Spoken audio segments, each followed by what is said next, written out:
መጽሐፍ ቅዱስ ያዝን ትንቢተ ኤርምያስ ምዕራፍ 9 ከቁጥር 23 ላይ ያለውን ቃል አውጥተን እናነባለን።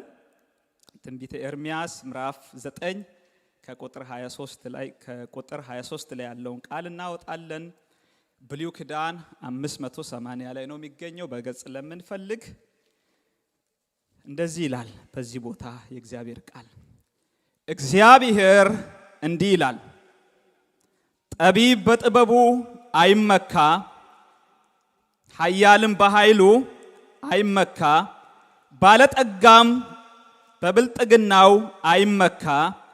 ነገር ግን እስቲ ከኔ ጋር ነገር ግን በሉ፣ ነገር ግን የሚመካ ምሕረትንና ፍርድን ጽድቅን በምድር ላይ የማደርግ እኔ እግዚአብሔር መሆንን በማወቅና በማስተዋል በዚያ ይመካ። ደስ የሚያሰኘኝ እነዚህ ናቸውና ይላል እግዚአብሔር። ማን ነው የሚለው? ማን ነው የሚለው? ባነበባችሁት መጽሐፍ ላይ ማን ይላል? እግዚአብሔር ይላል። ስለዚህ ዛሬም የመልእክት ርዕስ የሚመካ በእግዚአብሔር ይመካ የሚል። አሜን አሜን። የሚመካ በማን ይመካ? በእግዚአብሔር ይመካ። እኔ ሳልሆን የእግዚአብሔር ቃል ነው የሚለው። በማን ይመካ ይላል? የሚመካ በእኔ ይመካ ይላል እግዚአብሔር። በዚህ ማለዳ መመካት ማለት ምን ማለት ነው ወዳጆቼ? መመካት መታመን፣ መደገፍ፣ መኩራራት፣ ለዛ ለምንመካበት ነገር ጥገኛ መሆን ማለት ነው። ወይ ደግሞ ለምንመካበት ነገር መኖር ማለት ነው። ስለዚህ እዚህ ቦታ ላይ መጽሐፍ በሁለት ቁጥሮች መካከል ሁለት ዋና ሐሳቦችን ይናገራል። በመጀመሪያ ላይ ምንድነው የሚናገረው? ቁጥር 23 ላይ የሚመካ ይልና በእነዚህ አይመካ ይላል። ክብር ለጌታ። ከዛ ደግሞ የሚመካ ይልና ደግሞ በእነዚህ ደግሞ ምን ይሁን ይላል? ይመካ ይላል። መጽሐፍ ቅዱስ አይመካ ብሎም የሚናገረው ሐሳብ፣ ይመካ ብሎም የሚያበረታታው ሐሳብ በምድር ላይ ሰዎች ከሚደገፉባቸው ነገሮች ዋናዎቹ ናቸው። አይመካ ይላል። ለምንድን ነው አይመካ የሚለው? የሚመኩ ስላሉ። ደግሞም ይመካ ይልና ለምንድን ነው ይመካ የሚለውን ደግሞ ስንመለከት ሌሎች ደግሞ የሚመኩ ስላሉ ማለት ነው። ስለዚህ እግዚአብሔር እንዲህ ይላል ይልና የመጽሐፉ ጻፊ ኤርምያስ እንግዲህ የትንቢት ተናጋሪዎች ከትንቢተ ኢሳይያስ እስከ ሚልክያስ ድረስ ያሉት በሶስት ዘመናት ትንቢትን የተናገሩ ናቸው። አንደኛዎቹ አይሁድ ወይ ደግሞ ይሁዳ ወይ ደግሞ እስራኤል፣ እነዚህ 12ቱ ነገዶች ወደ ምርኮ ከመሄዳቸው በፊት በምድራቸው እያለ የተነበዩ ናቸው። ሌሎቹ ደግሞ እነዚህ የእስራኤል ልጆች 12ቱ ነገዶች ለሁለት ሲከፈሉ ይሁዳና እስራኤል የተባሉ ወይ ደግሞ ይሁዳና ሰማሪያ የተባሉ፣ በሌላኛው ጊዜ ደግሞ በምርኮ ውስጥ በነበሩበት ጊዜ ነው ትንቢትን የተናገሩት። ሌላኛው ትንቢት ደግሞ ከምርኮ ከተመለሱ በኋላ ትንቢትን የተናገሩ ናቸው። ከነሱ መካከል አማድ የሚባለው የትንቢተ ኤርምያስ ተናጋሪው ኤርምያስ ይህንን ትንቢት የተናገረው በምርኮ ውስጥ ለነበሩ ለአይሁዳውያን፣ በምን ውስጥ ለነበሩ? በምርኮ ውስጥ ለነበሩት ማለት ነው። ስለዚህ ምንድነው የሚናገረው? እግዚአብሔር እንዲህ ይላል እነዚህ ሰዎችን እግዚአብሔር እንዲህ ይላልና በእነዚህ ምን አታድርጉ ይላል? አትመኩ ይላል። በምንድነው አትመኩ የሚላቸው? በጥበብ አትመኩ ይላል። ከዛ ቀጥሎ ደግሞ በምን አትመኩ ይላል? በኃይል፣ በጉልበት፣ በስልጣን ምን አታድርጉ ይላል? አትመኩ ይላል። ከዛ ቀጥሎ ደግሞ ምንድነው የሚናገረው? በባለጠግነት ምን አታድርጉ ይላል? አትመኩ። አይገርማችሁ? ጥበብ፣ ጥልቅ ዕውቀት የሚያስመካ ነው? የማያስመካ ነው? የሚያስመካ ነው። ነገር ግን በጥበብ ምን አታድርጉ ይላል? አትመኩ። ያ ማለት ጥበብን አትፈልጉ፣ አትማሩ፣ አታንብቡ፣ አትወቁ፣ አትከተሉ አይደለም። ቅድም ፓስተር አንብቧል። ጥበብን አትፈልጉ አይደለም የሚለው። ጥበብን እያለ አይደለም። ጥበብን መከተል ትክክል አይደለም እያለ አይደለም። ጥበብን መፈለግ ትክክል አይደለም እያለ ነው። ጥበብ ሊኖራችሁ ይችላል። ጥበብ ሊኖራችሁም ይገባል። ነገር ግን ባላችሁ ጥበብ፣ ባላችሁ ዕውቀት፣ ባላችሁ መረዳት፣ ባላችሁ በደረሳችሁበት ምርምር ምን አታድርጉት ይላል? አትመኩ።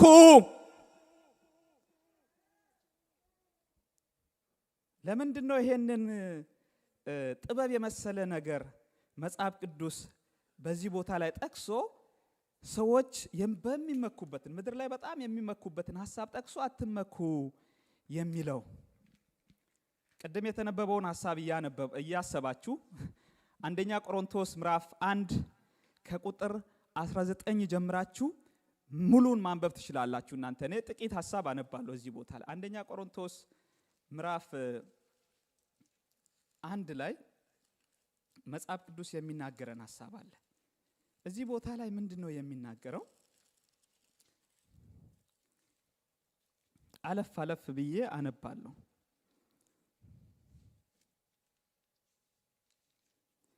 ወንድሞች ሆይ ይላል። እናንተ ሙሉውን አንብቡ። የመስቀሉ ቃል ምዕራፍ 1 ቁጥር 18 ላይ የመስቀሉ ቃል ለሚጠፉት ሞኝነት፣ ለኛ ለምንድን ግን የእግዚአብሔር ኃይል ነውና፣ የጥበበኞችን ጥበብ አጠፋለሁ፣ የአስተዋዮችንም ማስተዋል እጠላለሁ ተብሎ ተጽፏልና። ጥበበኛስ የታለ?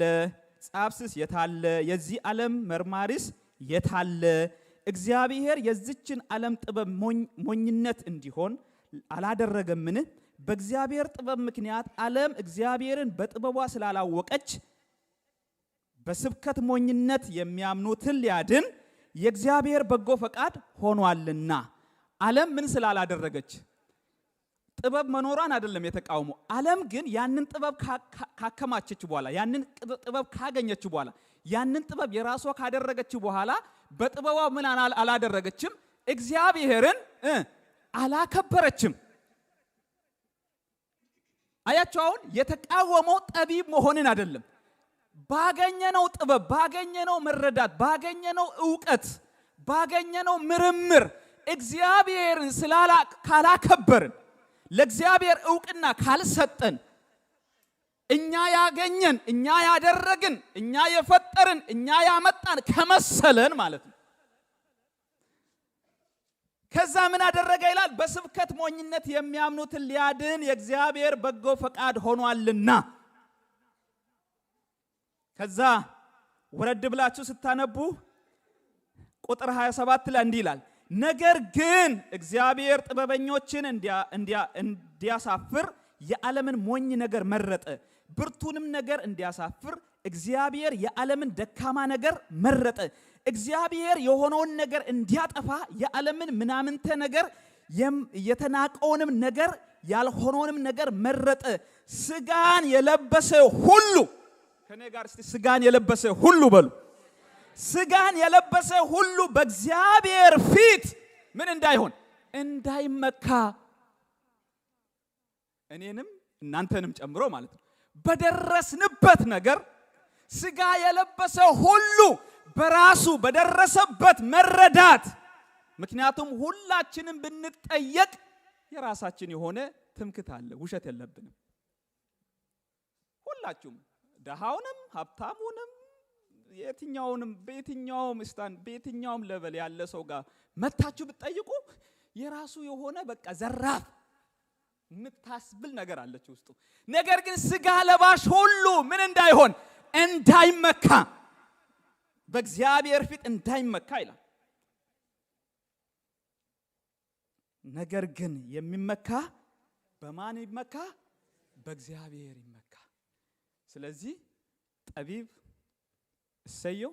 ነገር ግን ጥበባችንን ይዘን፣ ዕውቀታችንን ይዘን፣ መረዳታችንን ይዘን፣ ማስተዋላችንን ይዘን መመኪያችንን ማንን እናድርግ? እግዚአብሔርን። ኃያል በምኑ? በኃይሉ።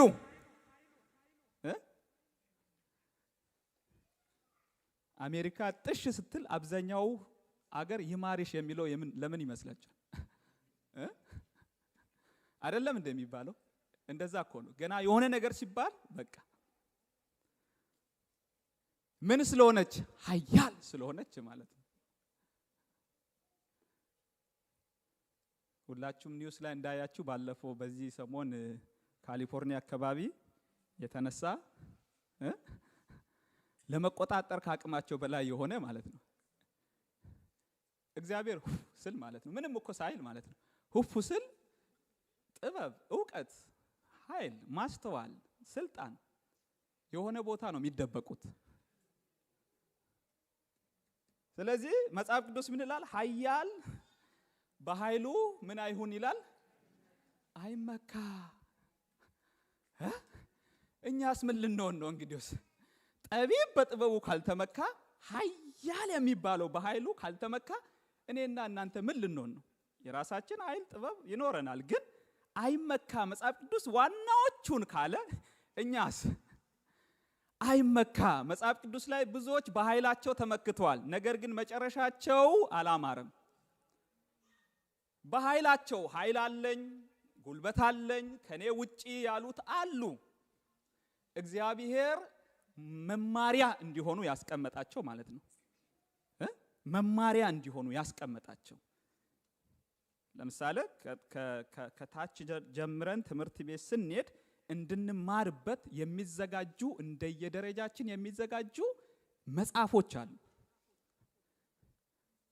በእኛ ጊዜ 10 መጽሐፍ ከዛ 10 ደብተር ምናምን በትልቅ እንትን ተሸክመን ነው የምንሄደው። አሁን ያው በስልክ ሆኗል። እነዛ ምኖች ስለሆኑ መማሪያ ስለሆኑ ማለት ነው።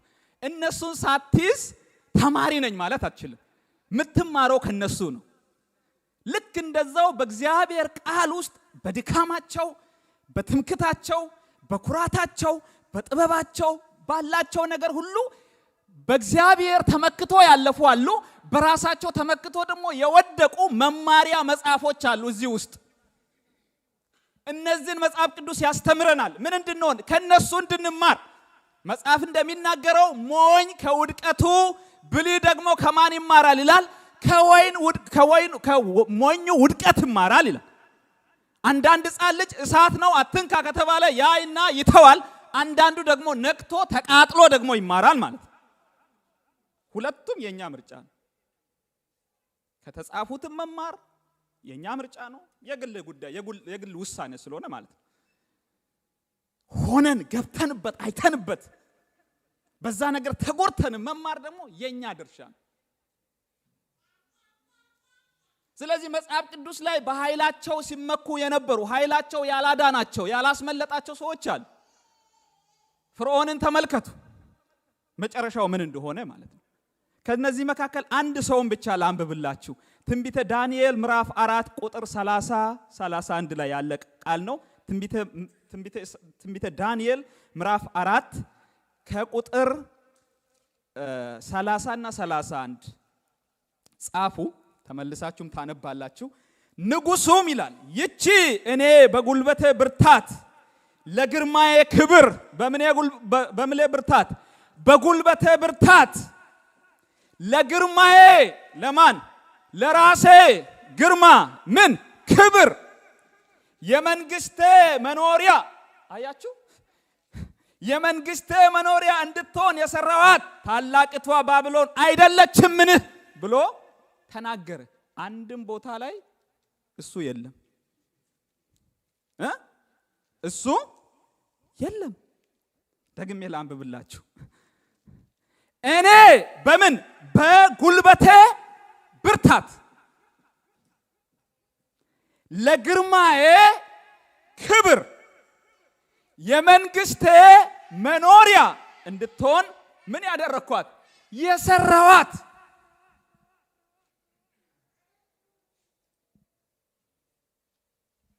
ታላቂቱ ባቢሎን አይደለችምን? ሰርቶ ሲጨርስ ግምቱን እንኳን ያወጣው ራሱ ነው። ታላቂቱ የሚል ለጠፈላት ማለት ነው። ታፔላ ሰዎች አይደሉም እኮ እሱ ሰርቶ ሲጨርስ ሰዎች አይደሉም። ቤት ያምራል፣ ስራ ያምራል፣ እንትን ያምራል። እሱ ራሱ ሰርቶ ጨረሰና እሱ ራሱ ለጠፈ። ምን የሚል ታላቂቱ ባቢሎን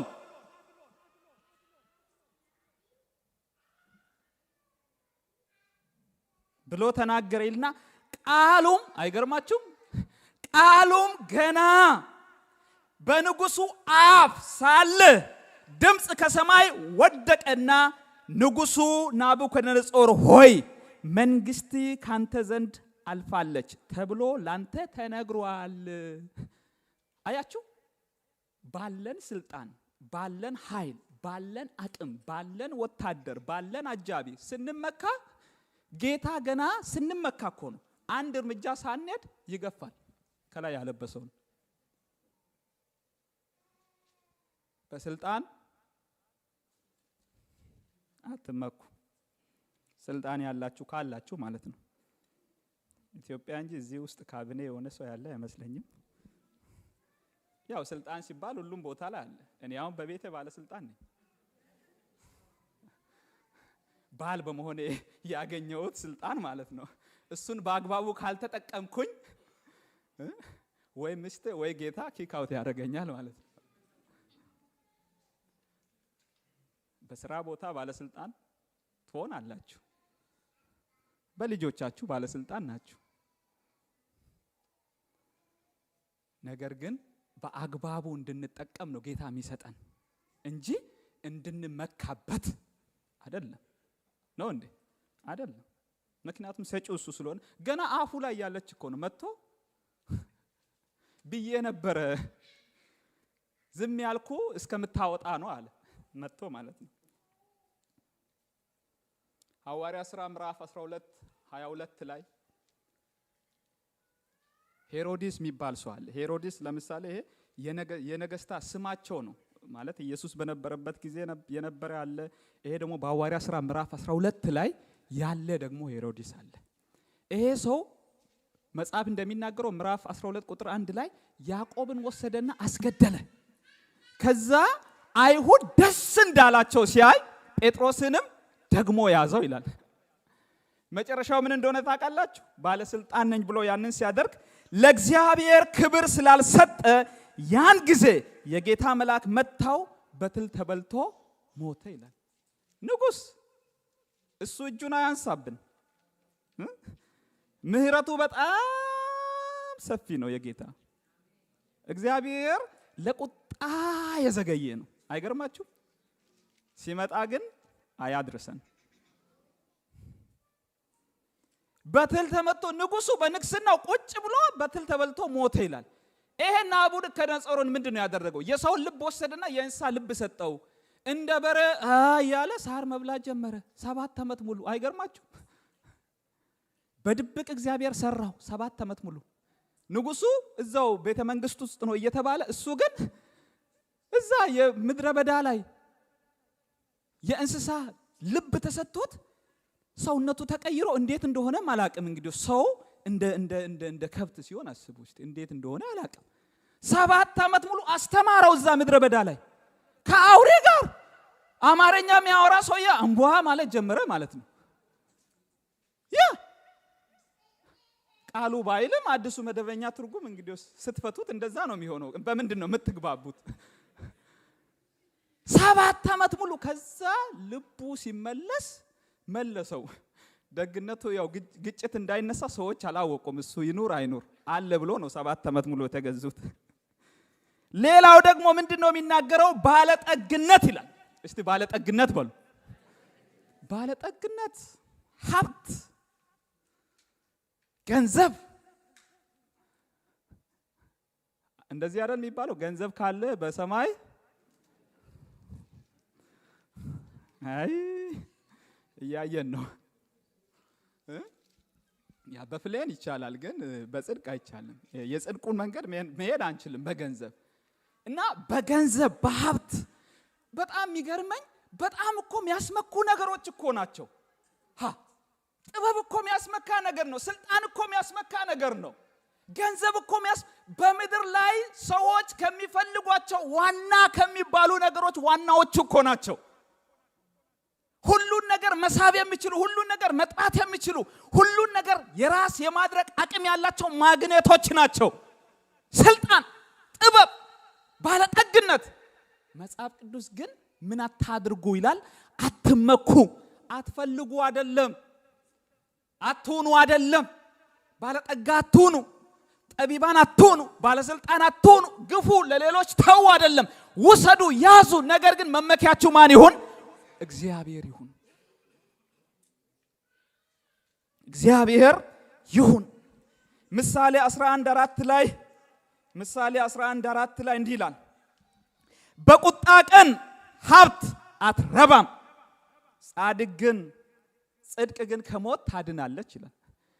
በቁጣ ቀን ሀብት ምን አታደርግም? አትረባም። አሁን እዛ ጋር እሳት ተነስቷል አይደለ? ገንዘብ ያለው ሰው መቼስ በጌታ በኢየሱስ ስም አይልም። ገንዘቡን እየበተነ እሳቱን ሊያጠፋ ይችላል እንዴ? አይችልም። በቁጣ ቀን ሀብት፣ ገንዘብ፣ ባለጠግነት ምን አታደርግም? አትረባም። እንዲያውም እኮ አትረባም። መጽሐፍ ቅዱስ እኮ ነው የሚለው አትረባም። መኪና ትገዛበታለህ፣ ቤት ትገዛበታለህ፣ ሰውን የፈለከውን ነገር ልታደርግበት ትችላለህ። ቫኬሽን ልትሄድ ልትዝናናበት፣ ልታጣላ ሰው ትችላለህ። ነገር ግን በቁጣ ቀን፣ በማን ቁጣ ቀን? በጌታ ቁጣ ቀን ገንዘብ ይዘህ ብትበትን እሷ ምን አታደርግም? አትረባም። የያዝከው ግን ጽድቅ ከሆነ ምን ታደርጋለች? ታድናሃለች። ወዳጆቼ መመካት ካለብን መመካት ያለብን በምን እንደሆነ መጽሐፍ ቅዱስ ያስቀምጥልናል።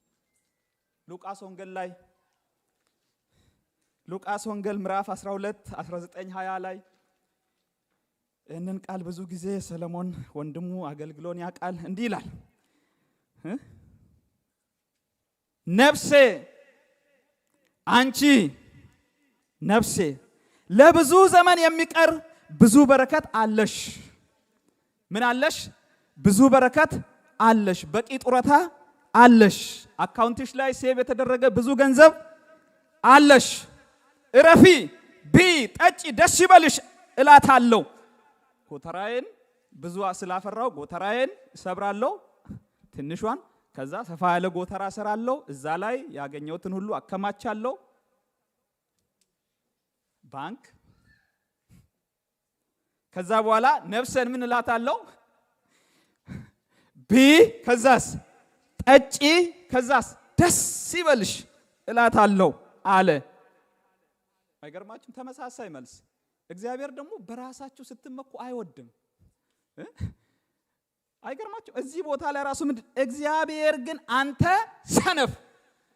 ሰውየው ገንዘብ እኮ ያመጣው ሰርቶ ነው።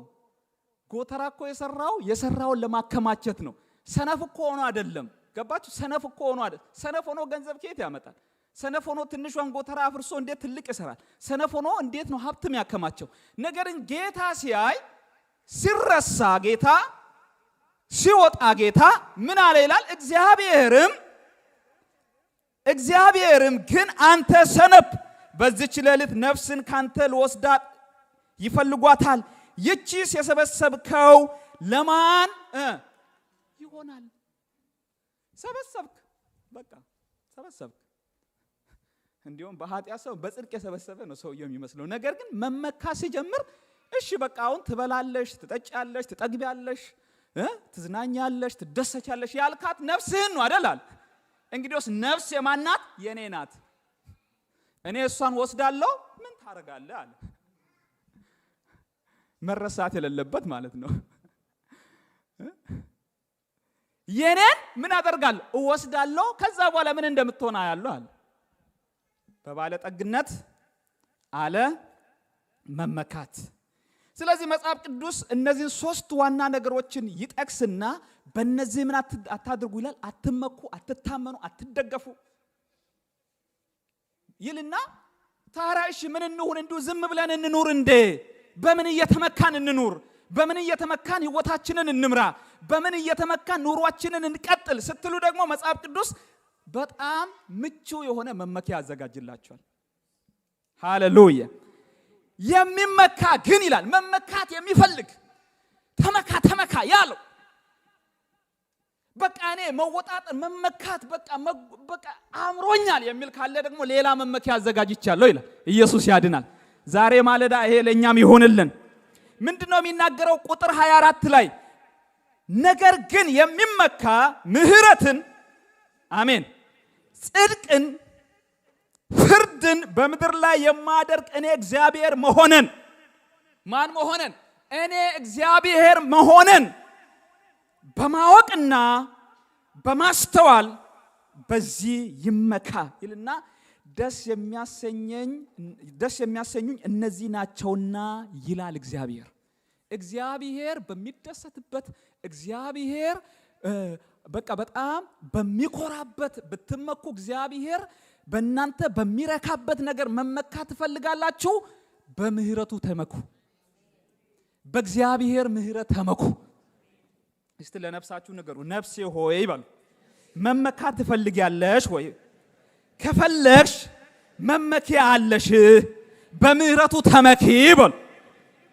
ወዳጆች ምህረት በኢየሱስ የተገለጠ የእግዚአብሔር ባህሪ ሲሆን ይህም ምህረት ሰዎችን ከኃጢአታቸው በማዳን ይቅርታን የዘላለምን ሕይወት በመስጠት በክርስቶስ ሥራ የተገለጠ ነው።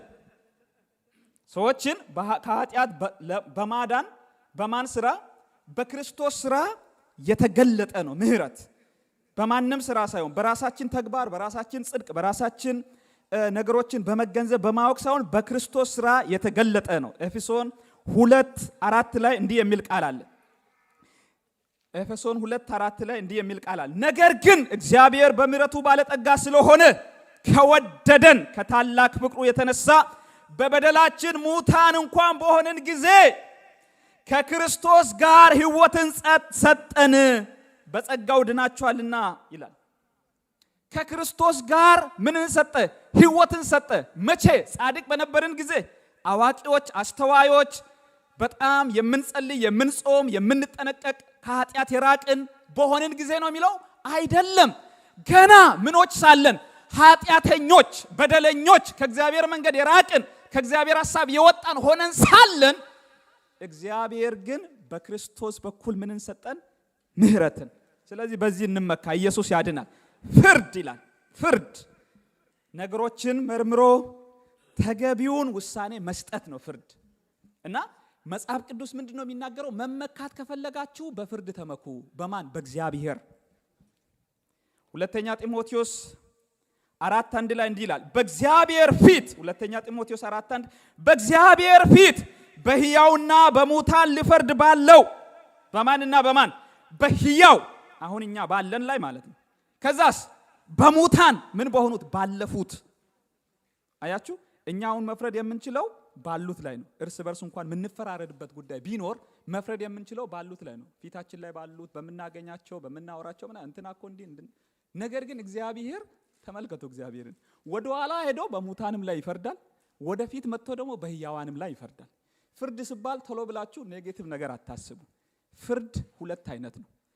መልካምም ነገር አለ፣ መጥፎም ነገር አለ ማለት ነው። ለምሳሌ እኛ ይፈረድልናል በጽድቅ ጽድቅ ላደረግን ወደ እግዚአብሔር መንግስት መግባት ማለት ነው። ለኃጢአተኞች ደግሞ ወደ ዘላለም ሞት። ስለዚህ ይሄን ነው የሚናገረው። በሙታንና በምን? በሙታንና በሕያዋን ሊፈርድ ባለው በጌታ። አያችሁ፣ መመካት ካለብን በዚህ ተመካ። በቃ ገባ። ወደ ኋላም ስትሄድ ይፈርዳል፣ ዛሬ ላይም ስትመጣ ይፈርዳል፣ ነገ ላይም ስትሄድ ደግሞ ፈራጅ ነው እሱ። ስለዚህ መመካት ከፈለጋችሁ በሙታንም ላይ በሕያዋንም ላይ ሊፈርድ በሚችል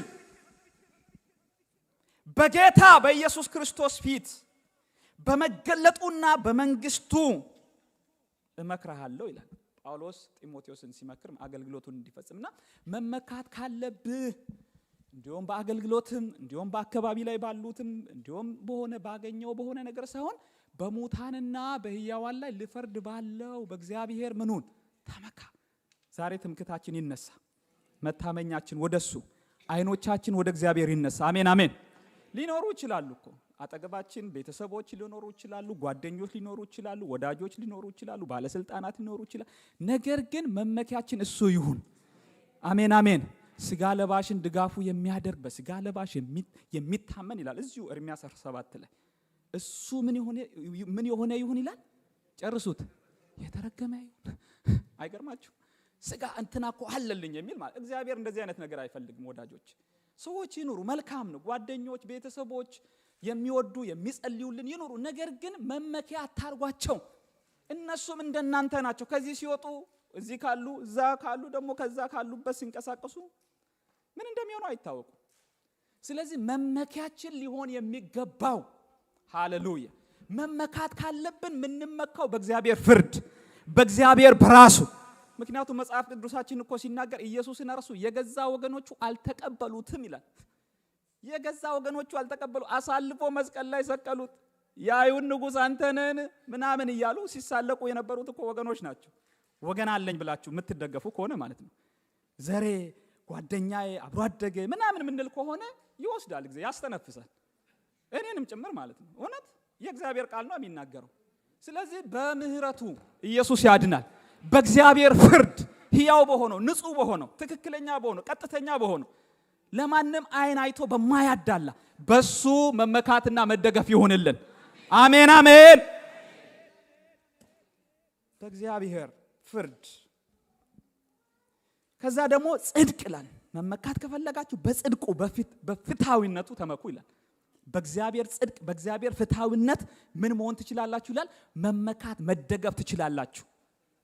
ትክክለኛ ጽድቅን የሚያመጣ ትክክለኛ ፍትህን የሚያመጣ እግዚአብሔር እንደሆነ በማወቅ ወዳጆች፣ የትኛውንም ያክል ብትወዱኝ እኔ ለእናንተ ፍትህ ለማምጣት አልችልም።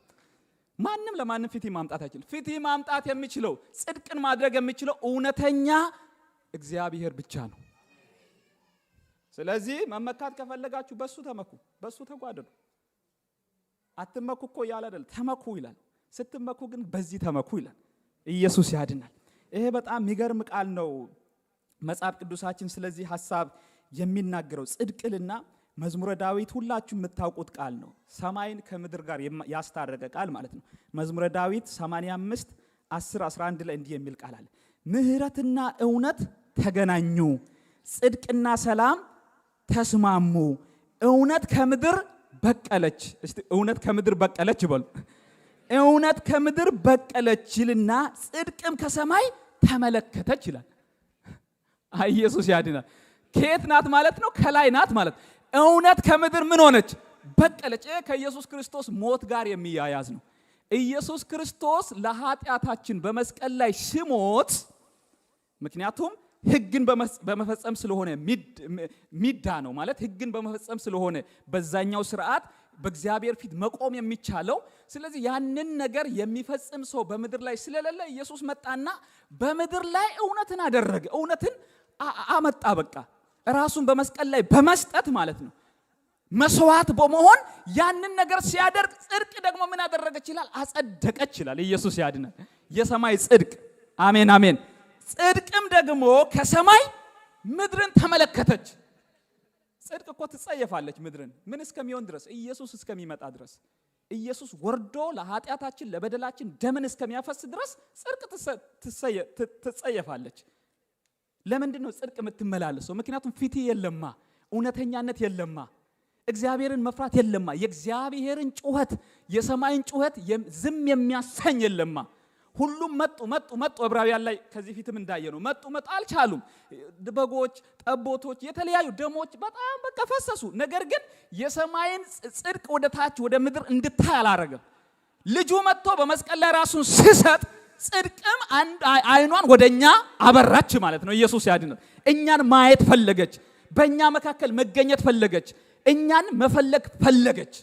ከኛ ጋር መገኘት ፈለገች። ለምን? ለሷ የሚሆን ስፍራ በምድር ላይ ስለተገኘ። በማን በኩል? በኢየሱስ በኩል። ስለዚህ መመካት ካለባችሁ በራሳችሁ ስራ ሳይሆን በራሳችሁ ጾም፣ በራሳችሁ ጸሎት፣ በራሳችሁ ቅድስና፣ በራሳችሁ ዕውቀት፣ በደረሳችሁበት ነገር ከእግዚአብሔር ጋር ባላችሁ ህብረት ሳይሆን በጌታ ጽድቅ ተመኩ። እሱ ነው የሚያስመካ። እዚህ እኮ መተን ምን ዘምረው በቃ እንዲያውም በቃ ምንም ውስጣችን እኮ ጤነኛ ምናም ስለሆነ አይደለም፣ ግን እሱ ስላለ ከመዘመር ውጭ ምን እናርግ? ከማምለክ ውጭ ምን እናደርግ? ከቤት ተነስተን እዚህ ከመጣን ዩቲዩብ ላይ ቁጭ ብለን ምናየውን የተሻለ ስብከት ትተን ከመጣን እዚህ ከመዘመር ውጭ አማራጭ የለንም። ወንድሞችና እህቶች በጌታ ፊት ራሳችንን ዝቅ ከማድረግ ውጭ ሌላ አማራጭ የለንም። ያንን የምናደርገው ውስጣችን ሙሉ በሙሉ በቃ ንጹህ ስለሆነ ስለጨረስን በራሳችን ጽድቅ ስለቆምን ነው እንዴ? አይደለም። በእግዚአብሔር ጽድቅ ስለምንተማመን በሱ ጽድቅ ስለቆምን ያ ጽድቅ ደግሞ ስለሚያስመካን ለዛሬ ብቻ ሳይሆን ለነገም የሚሆን ዝማሬ አዘጋጅተን ነው የምንሄደው። ለዛሬ ብቻ ሳይሆን ለነገም የሚሆን ስብከት ተቀብለን ነው የምንሄደው። ከምን የተነሳ? ከእግዚአብሔር ጽድቅ የተነሳ። አሜን አሜን ሃሌሉያ። ስለዚህ ወዳጆች አትመኩ፣ ተመኩ። በምን? በእግዚአብሔር። ኢየሱስ ያድናል። በምህረቱ አሜን አሜን፣ በፍርዱ አሜን አሜን፣ በጽድቁ አሜን አሜን። ስለዚህ እኛ በእግዚአብሔር የምንመካበት ምክንያት ምንድነው ከተባለ አንደኛ የሆነው ሁሉ በእርሱ ስለሆነ በህይወታችን በላን፣ ጠጣን፣ ለበስን፣ አገኘን፣ ተማርን፣ ተመረቅን፣ አገባን፣ ወለድን፣ ቁጠሩ እግዚአብሔር ያደረገላችሁ ነገር ሁሉ። ያንን ሁሉ ያደረገው ማን ስለሆነ? እሱ ስለሆነ፣ ምንጩ እሱ ስለሆነ፣ ከሱ ወደ ላይ ወደኛ የመጣ ወይ ደግሞ ከላይ ወደኛ የፈሰሰ ነገር ስለሆነ ማለት ነው። እንኳን እኛ ፍጥረቱ እንኳን የተፈጠሩት ከማን የተነሳ ነው? ከጌታ የተነሳ ነው። ይሁን ይሁን ይሁን ይሁን ብሎ ነው የፈጠራቸው አይደለም?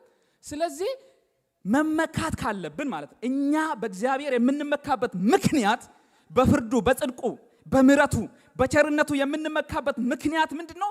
የሆነው ሁሉ በዚህ ዩኒቨርሲቲ ውስጥ የተደረገ ከዛ ውጪ ባሉት ዓለማት ላይ የተደረገ በሰማይ የተደረገ በምድር ከምድርም በታች የተደረገ ሁሉ የሆነው ከማለት ስለሆነ ከሱ ሌሎች እውቅና ባይሰጡም እኛ እውቅና እንሰጣለን። እኛ ባንሰጥም እሱ ኦሬዲ ሰጥቶታል።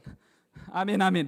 ስለዚህ ሁለተኛ ደግሞ እኛም የሆነውን ነገር ሁሉ በርሱ ስለሆነን አሜን አሜን። ከቤተ ተነስቼ የመጣሁት ሁለት እግር ስላለኝ ምነዳው መኪና ስላለኝ ሳይሆን ከሱ የተነሳ ነው። ታውቃላችሁ ስለማናስብ እኮ ነው። አንዳንዴ ስለማናስብ አንስተን በቃ ተራምደን ስለምንመጣ በቃ የየቀን ልምዳችን ስለሆነ ያንን ያደረግነው በራሳችን ይመስላል። የሆነውን ነገር ሁሉ የሆነው ወዳጆች ዛሬ የደረስንበት ከፍታ ቢሆን ዝቅታ ቢሆን ክብር ቢሆን ተሰምነት ቢሆን ተቀባይነት ቢሆን የትኛውንም ነገር ቢሆን ያንን የሆነው ቆም ብለን ካሰብን ከማን የተነሳ? ከእርሱ የተነሳ ስለሆነ ማለት ነው። ስለዚህ በእግዚአብሔር እኛ በእግዚአብሔር የምንመካበት ምክንያት የመጀመሪያው የሆነው ሁሉ የምናየው እኛን ማይመለከት ሁሉ እኛን ማይመለከተን ነገር ሁሉ ምድር ላይ የሆነው ሰዎች እኛንን የፈጠርነው እኛንን ያመጣነው እኛንን ባይዘ በምድር ላይ ግኝት የሚባለውን ነገር ሁሉ ቆም ብላችሁ ወደ ኋላ ሄዳችሁ ብታዩ ከእግዚአብሔር ቃል የተኮረጀ ነው ሁሉም ነገር ማለት ነው። እንዲሁም የእግዚአብሔርን ቃል በሌላ ሳይድ ለመተርጎም ሲፈልጉ ሲሄዱ ያገኙት ነገር ነው እንጂ በምድር ላይ እንትና እኮ ይሄን አገኘ ብሎ ኤሌክትሪክ መኪና እኮ ምናምን ብሎ ጌታ አይደነቅም ነው እንዴ? ይደነቃል እንዴ? ወይኔ አይሮፕላን ሰርቶ በደመና ላይ እየሄዱ ነው። አሁን አስቡ፣ ናሳና ተመልከቱ፣ ስፔስኤክስን ተመልከቱ። ሁሉም የሚተጋው ምን ለማድረግ ነው? እግዚአብሔር ኦሬዲ ይሁን ብሎ በመጀመሪያው ቀን የፈጠረውን ማርስ ላይ እኮ ለመሄድ እኮ ነው። አሁን አንድ መንኮራኩረዳ ማርስ ላይ አረፈችና ዋው ይላል ሰማይ? አይደነቅም። ምክንያቱም እሱ ስላደረገ ማለት ነው። ምድር ላይ የሆነ ነገር ሁሉ የሆነው በእርሱ ስለሆነ እኛም ደግሞ የሆነውን ነገር ሁሉ የሆነው ወዳጆች እናስተውል። የሆነውን ነገር ሁሉ የሆነው ጫማ ብናደርግ ጥሩ ምሳ ብንበላ ከትንሹ ልጀምር ብዬ ነው። እንዲሁ ለብሰን ቢያምርብን ቁጠሩ። አንዳንድ ገንዘብ አውጥተን ስለገዛን በቃ ይመስላል አይደለም፣ ከሱ ነው። ኢየሱስ ያድናል። ከሱ ነው በቃ ምንም የለንም እኮ አያችሁ አይደል? ቅድም ወሰርኩ ነፍስን ስል ስልጣኑ፣ ገንዘቡ፣ ሀብቱ ምናምን ምጭጭ ስል ማለት ነው ስላረገልን ነው ያለ ነው። ጌታ ይባረክ። ስለዚህ ገላትያ 6:14 ላይ ምንድነው የሚለው? ነገር ግን ዓለም ለኔ ከተሰቀለችበት ነገር ግን የሚመካ በእግዚአብሔር ይመካ ተብሎ እንደተጻፈ ይልና አንደኛ ቆሮንቶስ 1 ላይ ያለውን ቃል ነው ማነብላችሁ። ነገር ግን የሚመካ በእግዚአብሔር ይመካ ተብሎ እንደተጻፈ ይሆን ዘንድ ከእግዚአብሔር ዘንድ ጥበብና ጽድቅ ቅድስናም ቤዛነትም በተደረገልን በክርስቶስ ኢየሱስ የሆናችሁ ከእርሱ ነው ይላል። አያችሁ፣ የሆናችሁ እናንተ ከማን ነው?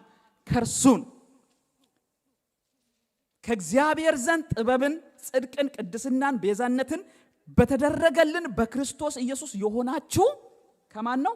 ከእርሱ ነው ይላል።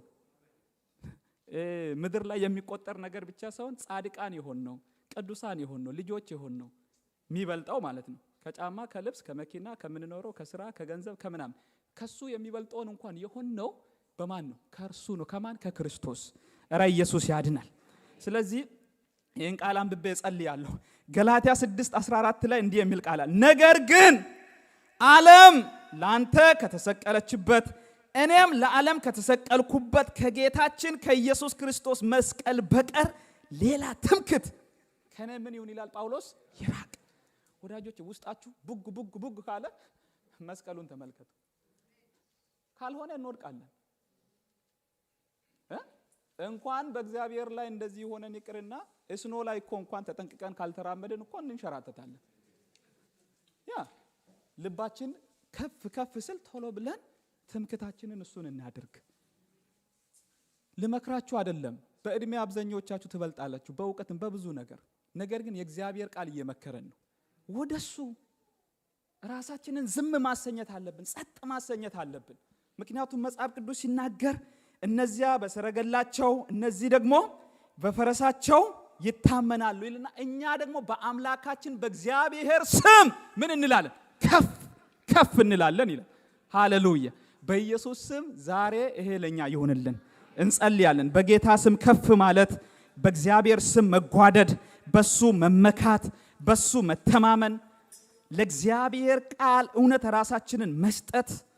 እግዚአብሔር ያበልጽጋችሁ፣ እግዚአብሔር በእውቀት ይባርካችሁ፣ እግዚአብሔር በጥበብ ይባርካችሁ፣ እግዚአብሔር በስልጣን ይባርካችሁ። ነገር ግን ሁላችንም በእግዚአብሔር እንመካ።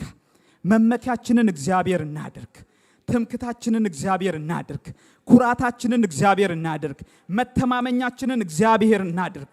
ሁላችንም እንጸልያለን በእግዚአብሔር ፊት ጥቂት በቃ ራሳችንን ለእግዚአብሔር እንሰጣለን። በዚህ ማለዳ ከሰዓት ጋር ለመሄድ በጣም ስሮጥ እንደነበረ ይገባኛል። ግን በቃ እንጸልይ። ወደ እግዚአብሔር መተናል አይደለም። በቃ ትምክቴ አንተ ነህ በሉ። መመኪያዬ አንተ ነህ። እስካሁን ድረስ ባለማወቅ ራሱ ባለኝ ነገር ተመክቼ ቢሆን እግዚአብሔር ሆይ እለፈኝ በሉ። በቃ እንደ ሌሎች መሆን አልፈልግም። በራሳቸው በመመካት በራሳቸው በመተማመን እንደወደቁ በመጽሐፍ እንደተጻፉ እንደነዛ ወንድሞችና እህቶች መሆን አልፈልግም። መመኪያዬ አንተ ሁን፣ ትምክቴ አንተ ሁን። በሆነልኝ ነገር ሁሉ ላንተ ዕውቅና ሰጣለሁ በሉ ለጌታ። ሃሌሉያ ሃሌሉያ! እሱ ይክበር፣ እሱ ይክበር። ወንድሞቼና እህቶቼ በቤታችን እሱ ይክበር፣ በመግባትና በመውጣታችን እሱ ይክበር። እሱን እናስቀድም። ከመንገዳችን ፊት ላይ እሱን እናስቀድም። እኛ እንከተለው። እኛ ተከትለን እንሂድ። እኛ ተከትለን እናገልግል። እኛ ተከትለን በእግዚአብሔር ቤት እንመላለስ። ተከትለን እንኖር። ቀድመን ሳይሆን ተከትለን። አንተ ካልወጣ አታውጣኝ አለ ሙሴ። አንተ ካልርክማ ምን ያደርግልናል አለ። ከናን ትገባላችሁ ተብሎ መልአክ ከፊታችሁ ይቀድማል ተብሎ ወተትና ማር የምታፈሰው ምድር ትወርሳላችሁ ተብሎ በየመንገዱ መና አለላችሁ ተብሎ በቀን በእሳት አምድ በሌሊት ደግሞ በቀን በደመና በሌሊት ደግሞ በእሳት አምድ ትመራላችሁ ተብሎ አንተ ግን ካልወጣን አታውጣናል። በቃ አንተ ቅደም በሉ። የኔ ትምክት፣ የኔ ዕውቀት፣ የኔ ማንነት፣ የኔ ነገር አይቅደም። አንተ ቀድመ ውጣ በሉ ጌታን። ሃሌሉያ! ስኬታችን በሱ ውስጥ ነው። ድላችን በሱ ውስጥ ነው። መከናወናችን በሱ ውስጥ ነው። ጤንነታችን በሱ ውስጥ ነው። ሃሌሉያ!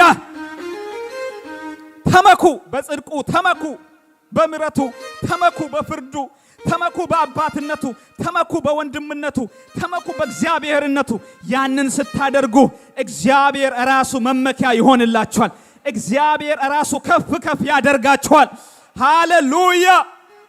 እግዚአብሔር አባታችን እናመሰግናለን። ስም ይባረክ። ለታላቅነት ስም ይባረክ። ለጌትነት ስም ይባረክ። ለኃይል ስም ይባረክ። ለአባትነት ስም ይባረክ። በጌታ በኢየሱስ ክርስቶስ ስም ካንተ ውጪ ትምክት ሊሆን ያለ ነገር በሕይወታችን ላይ ቢኖር በኢየሱስ ስም አሁን የተነሳ ይሁን። በኢየሱስ ስም አሁን የተነሳ ይሁን። ትምክት ሊሆን ያለ ነገር ቢኖር በኢየሱስ ስም ዛሬ ከላያችን ላይ ይነሳ። መመኪያችን አንተ ሁን። ትምክታችን አንተ ሁን። መታመኛችን አንተ ሁን። ለነገያችን ለምንሄድበት መንገድ ሁሉ ካንተ ጋር ተያይዘን ካንተ ጋር ተስማምተን በኢየሱስ ስም መሄድ ይሁንልን። እግዚአብሔር ሆይ በዚህ ያሉትን ወንድሞችንና እህቶችን በነገር ሁሉ ባርካቸው። በኢየሱስ ክርስቶስ ስም የተባረኩ ይሁኑ። አንተን ፈልጎ መጥተዋልና በሚሄዱበት መንገድ ሁሉ አንተ ተገኝላቸው። በሚጸልዩ ጸሎት ሁሉ አንተ መልሱንላቸው። የሚጠይቁትን ጥያቄ አንተ መልስላቸው። የትኛውም አይነት ከመንገዳቸው ሊቆም የሚወድ የአጋንንት ኃይል በኢየሱስ ስም ከመንገዳቸው ላይ ይጠረግ። በኢየሱስ ስም የተጠረገ ይሁን። የትኛውም አይነት የሥጋ ሐሳብ፣ የዓለም ሐሳብ፣ የጨለማው ገዢ ሐሳብ በኢየሱስ ስም ከመንገዳቸው ላይ የተጠረገ ይሁን። በኢየሱስ ክርስቶስ ስም እየታመሙ የመጡ ቢኖሩ ይፈወሱ። ጥያቄ ይዞ የመጡ ቢኖሩ ጥያቄያቸው በኢየሱስ ስም ይመለስ። በአጠገባቸው ቆሞ አላሳልፍ ያለ ተራራ ቢኖር በኢየሱስ ስም ከመንገዳቸው ላይ ይነቀል። በኢየሱስ ስም ይነቀል። እዚህ በዚህ የሆነ ሕይወት በኢየሱስ ስም የተነሳ ይሁን። የእስራኤል ልጆችን በሴር ተራራ ዙሪያ እንደዞሩ የሚያዞር አንድ ቦታ ላይ የሚያዞር አንድ አቅጣጫ ላይ የሚያዞር ወደፊት እንዳንሄድ ወደፊት እንዳይሄዱ ወደፊት እንዳንንቀሳቀስ የሚያደርግ የትኛውም አይነት ነገሮቻችንን የሚይዝ የጠላት ጉልበት በኢየሱስ ስም ዛሬ ይመታ። በኢየሱስ ስም ዛሬ ይመታ። መፈታት ይሁንልን፣ መለቀቅ ይሁንልን። ካለንበት ሁኔታ ካለንበት ጉድጓድ በኢየሱስ ስም መውጣት ይሁንልን።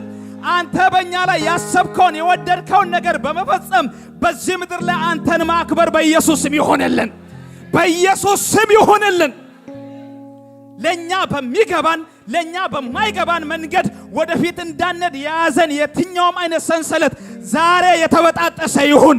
በኢየሱስ ስም ይበጣጠስ። በኢየሱስ ስም ይበጣጠስ።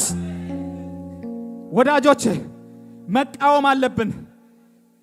መቃወም እምቢ ማለት አለብን። አልገዛም ማለት አለብን። ለእግዚአብሔር ሐሳብ ራሳችንን ማስገዛት አለብን። የትኛውም አይነት ማይንዳችንን፣ መንገዳችንን፣ ጸሎታችንን፣ አገልግሎታችንን በእግዚአብሔር ዘንድ ያለንን መተማመኛችንን ሊከለክል ሊይዝ የሚፈልግ በኢየሱስ ስም ዛሬ ይወገድ። ቆመን እንጸልይ። እስቲ ባካችን ቆመን እንጸልይ። ተስማምተን ከጌታ ጋር መሄድ አለብን። ወዳጆች መውጣት አለብን። የሴሪን ተራራ እየዞርን መቆም የለብንም። እግዚአብሔር ሊወስደን፣ እግዚአብሔር ሊያንቀሳቅሰን ይገባል። መገደብ የለብንም። መገደብ በራሳችን ተይዘን መገደብ የለብንም። የእግዚአብሔርን ሐሳብ አከናውነን ማለፍ አለብን። የተጠረንበትን ሐሳብ አከናውነን የእግዚአብሔርን ፈቃድ ፈጽመን ማለፍ አለብን። በኢየሱስ ስም ሊይዘን በኢየሱስ ክርስቶስም ሊገድበን የተሰናዳ የጠላት ወጥመድ የተሰበረ ይሁን። መጽሐፍ ሲናገር እንዲህ ይላል ኢያሱ ምዕራፍ 6 ላይ ከእስራኤል ልጆች የተነሳ ኢያሪኮ ፈጽሞ ተዘግቶ ነበር ይላል። ወደሷ የሚገባም የሚወጣም አልነበረም ይላል። ከኛ የተነሳ መሄድ ከሚገባን መንገድ ፊት ላይ የተገተረ ኢያሪኮ በኢየሱስ ስም የተነሳ ይሁን። በኢየሱስ ስም ይነሳ። ኢያሪኮ እኮ ለሌሎች ክፍት ነው። ነገር ግን ከእስራኤል ልጆች የተነሳ ተዘግቶ ነበር ይላል። ወጪም የለም ገቢም የለም፣ ተዘግቶ ነበር ይላል። አንዳንድ ነገሮች በጩኸት ይፈርሳሉ። በጌታ በኢየሱስ ስም በእግዚአብሔር ፊት እንጮሃለን። እንዳናገለግል፣ እንዳናመልክ፣ እንዳንጸልይ፣ እንዳንቀደስ ለጌታ እንደ ትላንትናው እንዳንሆን ሊያደርገን ውስጣችንን ሊቆጣጠር የቆመ የትኛውም አይነት ኢያሪኮ ዛሬ ይውደቅ። በኢየሱስ ስም ይውደቅ፣ ይውደቅ። አልፈልግም በሉ ባካችሁ። አልፈልግም። እኔ ማገልገል ፈልጋለሁ። እኔ ማምለክ ፈልጋለሁ። እኔ መፈታት ፈልጋለሁ። እኔ ነፃ መውጣት ፈልጋለሁ። እኔ በእግዚአብሔር ፊት እንደ እግዚአብሔርነቱ ጌታን ማክበር ፈልጋለሁ። ልቀቅ በሉ በኢየሱስ ስም። ይራገብ ዛሬ፣ ይራገብ ዛሬ። በዴና ከደረሱ በኋላ በመላጥያ ላይ ጠበቀች ይላል። ያቺ እባብ ጠበቀች፣ ጳውሎስን ጠበቀች። እሳቱን ሲጨምር እሳቱን ሲያነድ ነደፈችው ይላል። ይወድቃል ይሞታል ብሎ ሲጠባበቁ እሳቱ ላይ ያችን እባብ አራገፋት ይላል። በኢየሱስ ክርስቶስ ስም የነደፈን ይራገፍ፣ የያዘን ይራገፍ፣ መንገዳችንን የዘጋ ይራገፍ፣ ይራገፍ። በኢየሱስ ስም ይልቀቅ። እኔን ይልቀቅ። ይሄን ጉባኤ ይልቀቅ። ይሄን ቤተ ክርስቲያን ይልቀቅ። ይሄን አገልግሎት ይልቀቅ። ወንድሞቼን ይልቀቅ። እህቶቼን ይልቀቅ። አባቶቼን ይልቀቅ። እናቶቼን ይልቀቅ። ሕፃናትን ይልቀቅ። በኢየሱስ ስም ይልቀቅ። ጳውሎስም ያችን እባብ በእሳቱ ላይ አራገፋት ይላል። ይሞታል ይወድቃል ብሎ ሲጠባበቁ ደህና በሆነ ጊዜ አፋቸው ለወጡ ይላል። አንደበታችሁ ለወጡ በኢየሱስ ክርስቶስ ስም። የጠላቶቻችንን አንደበት የሚያስለውጥ የእግዚአብሔር ክብር ዛሬ ያግኘን። የአመፀኞችን የክፎችን አንደበት የሚያስለውጥ የእግዚአብሔር ኃይል ዛሬ ያግኘን። የእግዚአብሔር መንፈስ ያግኘን። በቤታችን ያግኘን፣ በአገልግሎታችን ያግኘን፣ በስራችን ቦታ ያግኘን፣ በዚህ ቦታ መተን ስናመልክ ያግኘን፣ በህብረታችን መካከል በኢየሱስ ስም ያግኘን። ሃሌሉያ። ስለ ባርኮት እናመሰግናለን። እባክን አባት ሆይ ይህንን መንፈስ ከኛ አትውሰድብን። ክብርን ከኛ ላይ አታንሳ። መገኘትን ከኛ ላይ አትውሰድ። እንደ ኃጢአታችን እንደ በደላችን አትቁጠረን። እግዚአብሔር አትተወን እባክን። በዚህ መገኘት ዕለት ዕለት ባርከን። በዚህ ብቻ ሳይሆን በቤታችን ባርከን። በዚህ ብቻ ሳይሆን በስራችን ቦታ ባርከን። በዚህ ብቻ ሳይሆን በቤተ ክርስቲያናችን መካከል ባርከን። እግዚአብሔር አባታችን እናመሰግናለን። ስለተለቀቀው መንፈስ ስም ይባረክ። በዚህ ስለሰራው መልካም